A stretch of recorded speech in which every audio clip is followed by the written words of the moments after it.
Alors bonjour à tous sur ma chaîne YouTube Pronostic Sportif. Aujourd'hui je vais vous faire les deux pronostics que je vais jouer ce jeudi dans le championnat de la Biélorussie. Alors directement on va aller sur les deux matchs. Donc mon premier match ce sera entre Energetic et Cordeja. Donc petite explication rapide, tout simplement là on voit l'équipe de Cordeja qui fait deux matchs consécutifs. Premier match perdu face à Zolikorsk et puis les deux matchs gagnés. Voilà. Et de l'autre côté, on a vu trois matchs consécutifs pour Energetica, puis le match perdu face à Zodinio la semaine passée. Alors, l'explication de mon choix de jouer cash sur Energetica, c'est tout simplement le style de jeu de Cordeja. Voilà, tout simplement, c'est son style de jeu et aussi sa qualité offensive. Donc, moi, j'ai suivi les deux matchs de Cordeja. Donc, les deux matchs derniers de Cordeja. Donc, le match qu'elle a gagné face à Bilchina. Donc, Bilchina, c'est une équipe qui vient de la deuxième division l'année passée. Donc, c'est pas Bilchina de cette année. Ça n'a rien à voir. Bilchina de l'année passée avait un attaquant qui a buté 26 buts. Il a été fondu.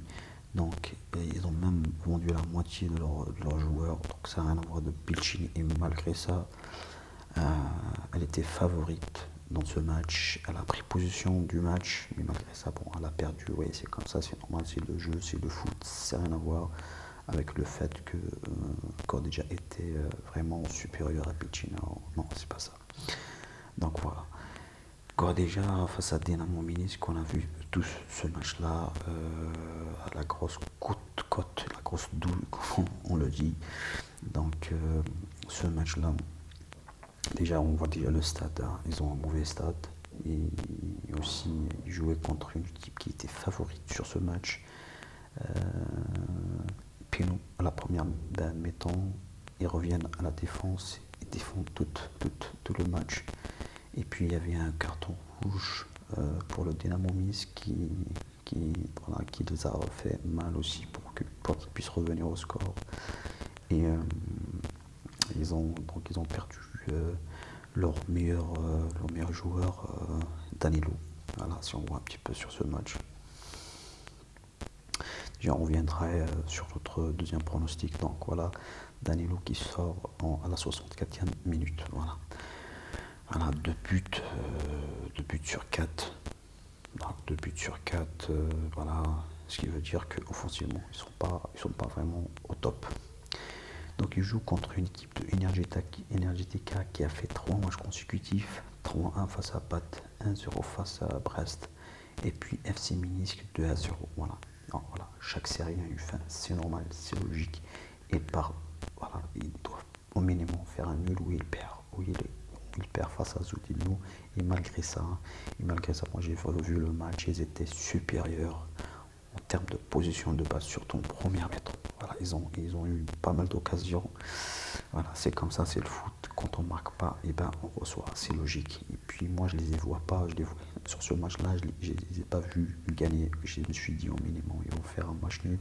Parce que comme je vous ai dit, chaque série a une fin. Voilà, tout simplement. Moi, voilà, sur l'analyse de ce match, Cordeja, tout simplement, est à sa position au classement de championnat 9e. C'est sa position normale, logique, même un petit peu en bas, je vais dire. Et Energetica, voilà, je pense que quand on perd aussi, on doit revenir et mettre en évidence qu'on était bien et en top et en forme. Donc je dirais Energetica qui gagne 2-0 à 3-1, donc 2 buts de différence. Mais pour jouer simple, je choisirais de jouer Energetica cash. Voilà. Le deuxième match, c'est Dynamo Minsk face à l'Allemagne. Voilà. Dynamo Minsk, tout simplement, elle avait fait 2 matchs perdus, un match gagné, et le troisième match qu'ils ont perdu face à Cordeja qu'on vient d'analyser. Tout simplement, moi sur ce match, je me positionnerai beaucoup sur Neymar. Voilà pourquoi pourquoi je me positionnais beaucoup sur Neyman. Parce que Neyman me plaît bien. Elle a vraiment un style de jeu. Donc elle positionne bien, elle joue bien au ballon, elle fait des jeux tactiques. Donc ils ont peut-être une petite faiblesse offensive, c'est normal, c'est logique. Donc c'est le foot, c'est comme ça. Des fois on n'arrive pas, on n'a pas de chance de marquer, c'est normal, on ne va pas parler de ce côté-là. Mais quand même, en termes de position, donc il va y avoir des gens qui vont me dire la position, c'est pas le foot, oui. D'accord, la position, mais c'est pas le foot, mais c'est la position qui permet de créer des occasions pour marquer.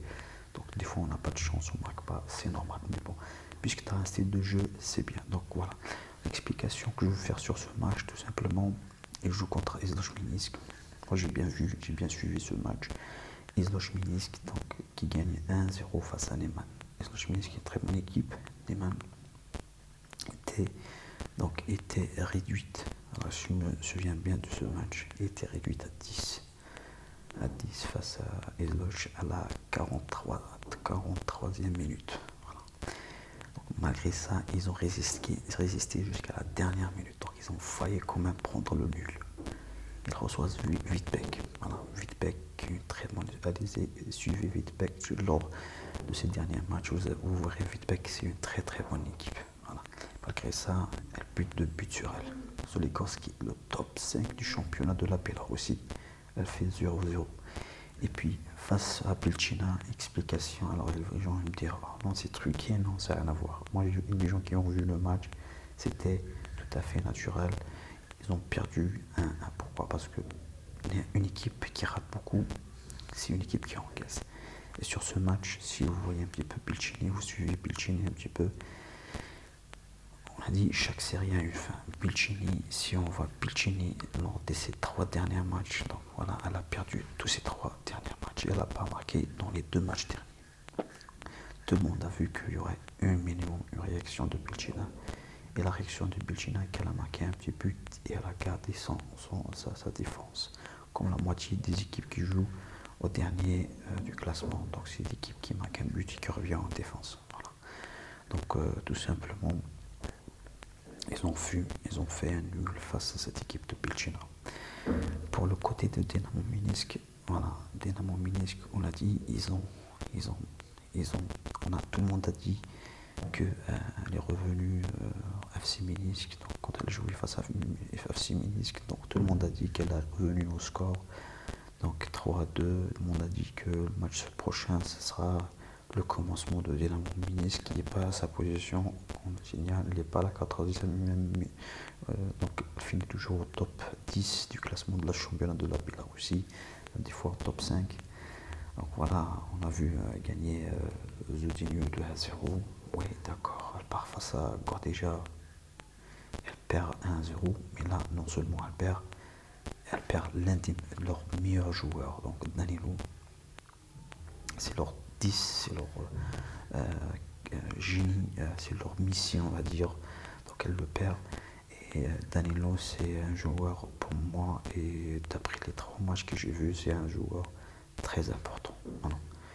Je ne dirais pas Dynamo Minsk va perdre pour jouer Neyman 5, non, mais je jouerai le safe 1-2, voilà, tout simplement 1-2 pour moi, ça sera logique. Et sur ce match-là, et puis il faut savoir que Neyman n'a pas encore gagné un match à l'extérieur, et quand j'ai dit, elle finira par gagner un match à l'extérieur. Et je sens que ça sera sur ce match-là. Mais bon, pour jouer safe, je jouerai 1-2. Voilà. Donc en tout, ça va nous faire une cote. Donc ça va nous faire une cote de 3,76. Donc une très très belle cote. Donc voilà, comme ça, je vous mettrai le double chance. Hop, tac. Donc là, on a 3,76. À vous de mettre ce que vous voulez dans votre bankroll. Mais pour moi, ça sera 25 balles pour ce match-là, qui va nous faire un gain de 94 €. Voilà, tout simplement validé. Je vous remercie. N'oubliez pas d'abonner à ma chaîne YouTube. Et je vais faire prochainement les pronostics du samedi et du dimanche. Voilà, un petit like et un abonnement. Et j'espère qu'on va gagner ensemble. Et si on perd ensemble. Allez, peace.